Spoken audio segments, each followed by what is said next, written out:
बाद स्वागत है आपका। केंद्र सरकार ने प्रधानमंत्री कार्यालय का नाम बदलकर सेवा तीर्थ कर दिया है। साथ ही देश भर के राज्य भवन का नाम अब लोक भवन हो गया। इसके अलावा केंद्रीय सचिवालय को कर्तव्य भवन के नाम से जाना जाएगा। नाम बदलने के पीछे केंद्र ने तर्क दिया कि सरकार सत्ता से सेवा की ओर बढ़ रही है। ये बदलाव प्रशासनिक नहीं बल्कि सांस्कृतिक है।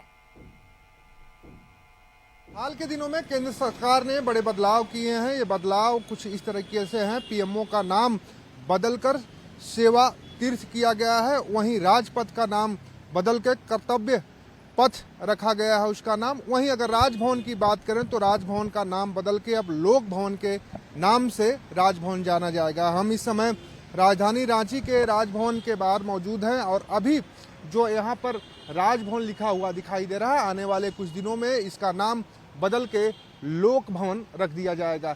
हालांकि केंद्र सरकार जिस तरीके से इन नामों को बदला है उसके बाद से विपक्ष केंद्र पर हमलावर है। कई सवाल खड़े कर रहे हैं कि ये सरकार सिर्फ नाम बदलने में विश्वास रखती है, लेकिन वर्षों से चले आ रही ये परंपरा, जिस तरीके से राजभवन का नाम अपने आप में एक बड़ा नाम लगता था, एक बड़ा शब्द लगता था, लेकिन अब इसे लोक भवन किए जाने से आम भाषा में और सरल भाषा में इसे समझा जा सकता है।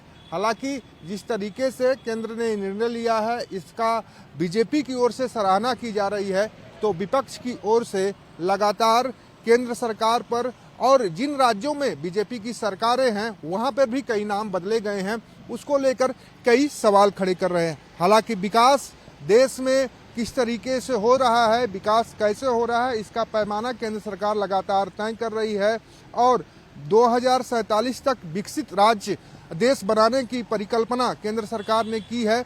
और इसके साथ ही साथ जो नाम बदले जा रहे हैं इसको लेकर विपक्ष काफ़ी हमलावर फिलहाल दिखाई दे रहा है। लेकिन हम कह सकते हैं कि आने वाले कुछ दिनों में रांची राजधानी का ये जो राजभवन है लोक भवन के नाम से जाना जाएगा। हालांकि अभी तक राजभवन की ओर से नोटिफिकेशन नहीं जारी किया गया है झारखंड में, और कि कब तक ये प्रक्रिया पूरी कर ली जाएगी। अगर हम बिहार की बात करें तो बिहार में नोटिफिकेशन जारी हो गया है और राजभवन को वहाँ लोक भवन कर दिया जाएगा। तो कह सकते हैं केंद्र सरकार के आदेश के बाद सभी राज्यों के जो राजभवन हैं वो लोक भवन के नाम से जाने जाएंगे और एक बड़ा बदलाव करने का काम केंद्र सरकार ने वर्तमान समय में किया है। सहयोगी सूर्यकांत तिवारी के साथ राहुल कुमार, कशिश न्यूज, रांची।